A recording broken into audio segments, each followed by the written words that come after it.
All right, we're back with another video. Yeah, it's going to be another car video. I hope the audio is not going to be horribly chopped, but I do have a mic on, so we'll see how it goes. Yeah, man, today I just wanted to talk about why effort matters and why the need for effort is so strong in today's day and age. Now, I hope you guys understand that elevating yourself from being like a very average to maybe even below average guy could not be any easier than it is in the current day. We have a lot of people nowadays that are very complacent. We have a lot of people nowadays that aren't trying. We have a lot of people nowadays that sit on their phone and have 10 hours of screen time a day, or on the weekends they're binging alcohol and food, junk food, getting fat. You know, we have all these problems in society, and a lot of men are falling victim to them without really maybe even realizing it. And the whole goal that you should have is to elevate yourself into that top 20, honestly, top 10% of guys. And, you know, you got to work on all aspects of your life, your money, your fitness, and your relationships, and especially like with women. And not that it's bad to have good friends that are guys, but if we want to be doing well dating, which I think as a guy, you know, that's just one of our needs. And so work on all these areas of your life at the same time and level them up. And then you're going to be able to crack into that top 15, 10%. And really, guys, it's not like anything too crazy, right? Most men are out of shape, especially in America. If you live in America, there is a high chance that you are overweight, very high chance. There is also a high chance that you are obese. And it's really sad when you look at all the people that have these medical problems when you get older. They'll go to the hospital like, oh my God, I can't breathe. It's because they're too fat. You know, like, oh my God, I have fatty liver disease because they're too fat. I have diabetes because they have too much fat, because they gained weight and they became insulin resistant. So you have all these problems, and people have heart attacks, you know, people are struggling to breathe, and it's all brought on by being overweight. So the very first thing to break out of being a literal subhuman is to go work out. Go to the gym, track your food, and you're going to see results. And you might not see them right away, but you will feel better right away, and you will also eventually reap the rewards down the road. And you're going to build up these habits, and you're going to get into a groove of doing, you know, healthy things for your body. Your body's a machine, man. It's not like some trash can that you can treat like dump and then expect it to run perfectly. You got to give your body the fuel it deserves and the tune-up it needs. Like the tune-ups are going to the gym. The fuel is the right food. If you don't have those things, then your body's not going to run very well, and you're going to feel terrible. And all that bloating and, you know, being lethargic, a lot of that comes from a bad diet. So clean up the food and get in the gym, and then that's going to elevate you. I would imagine it would be at least the top 20% of guys, because so many men don't work out. So many guys binge on liquor, and everybody's eating fast food nowadays, guys. It's actually crazy. It really doesn't matter what line you go to. I actually ate out today. I'm traveling right now, and I drove past all these fast food restaurants, and I'm looking, and the lines are pretty damn full. I'm like, all right, this is kind of crazy. I wanted to go to Cafe Rio because I know that I can get a bowl for about 500 or 600 calories with about 70 grams of protein. And it's going to taste delicious, and it's just good and whole foods for the most part. Obviously, there might be some seed oils in the chicken, whatever. I mean, you can't avoid it all when, at least I can't when I live a lifestyle the way that I do right now. It's very difficult. So I cope, whatever. I still hit the macros, and it's still like a whole food. But point being is that when you try, when you put in effort, and you focus on things that do matter to improve your life, you will see results.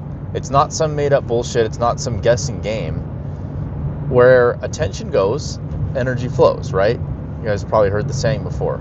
If I'm putting attention into something, then whatever that is, whether maybe it's a business, maybe it's a hobby, maybe it's your fitness, maybe it's dating, whatever it may be, that's going to grow. And you could even get it to grow exponentially if that's where you pour all your attention. So people have a finite amount of, I kind of like to call it stamina, or like whatever it is that you can do during a day. Kind of like your, I don't really have a good word for it. I can only kind of describe it. Like the amount of energy you have is finite per day, right? Even if you take all these nootropics and caffeine, whatever, it's not like you're going to have more energy and more focus. So you have to use that focus wisely. You can't use your focus binge eating or scrolling or, on corn or playing video games, all these vices. You can't be doing the vices. You have to use your attention and your energy for things that are going to progress your life in the right direction. And I'm actually a firm believer of you're either moving in a positive direction or a negative direction. There really isn't a lot of limbo with life. You're not really stuck somewhere. If you're not progressing, you're regressing in some area. If you're not going to the gym, you're getting weaker. If you're not eating healthy foods, you're getting more unhealthy. Like, there's no real in between. So pick your battles, guys. I mean, pick where you want to fight the front lines of your self-improvement journey and your fitness journey and your mental health journey. Like, all these things, you can improve them and you can work on them at the same time, but you have to cut out a lot of the things that are not productive that you're doing. And so time management is really important to do that. Put effort into managing your time. If you have less gaps in your schedule, you'll find that the workflow gets a lot easier and you can get into that locked in state, into that flow state a lot easier if you don't have all these distractions. And try not to be on your phone, guys. I know it's hard, but if you can put your phone kind of further away from you, or just if you have the self-control, just say, all right, I'm not getting on my phone for the next 2 to 3 hours. I'm just going to lock in and get the work done. And like, that's what I had to do this weekend. I had a big show and I had to finish 200 pieces for it. And so I just said, all right, I just got to fucking lock in.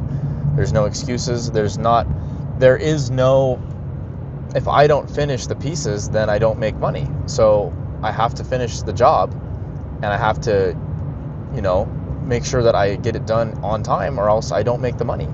And when you're in business, you just have to complete the task. It's not about like, oh yeah, I worked my 40 hours this week, I'm done. That's bullshit, man. You got to go and get what you want. Like this week I was working 14, 16 hours pretty much every day to get the job done. And we got it done. We had a successful weekend, and now I get to reap the benefits of that. But I also kind of have to go right back to work and keep grinding because, that's where I'm at right now in life. And so put the energy in, put the effort in, try. You have to just try. If you guys try, then you're going to see results. And a lot of people just don't try. There's a lot of people that wake up and they say, damn, bro, fuck, I just need some pancakes, or I don't know, I just need some cereal. I'm just going to watch TV all day. Like, bro, if you are not putting in effort, you cannot expect to be saved by anything or anyone down the line. Like, connections happen and you are able to, meet people. I almost just hit a deer. Holy shit. But you're able to make these connections and meet people and find opportunities by trying. If you don't ever try, you'll never meet people or get anywhere.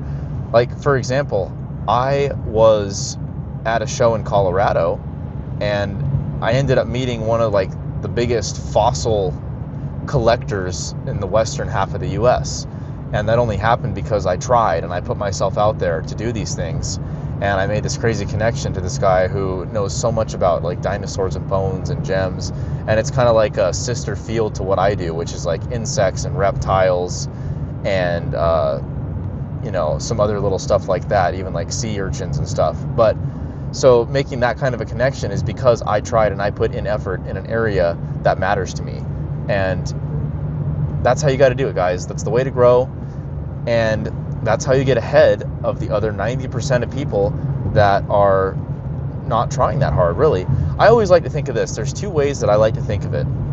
The first way is there is always somebody somewhere at some time doing what you're doing, but he's working 2 to 3 times as hard and 2 to 3 times as long at that task. And that person is going to surpass you and will stay ahead of you, if they're not already ahead, indefinitely until you put in more effort, you try harder, and you push yourself. The other way I like to think of it is our time is always ticking. It's against us. Time is never on our side. So we have to make the absolute most of it, and we have to push very hard every day to get where we want to get to, or else it's not going to happen. We're going to run out of time. Everybody dies, man, and it's not great to think about, but it's the way that life is.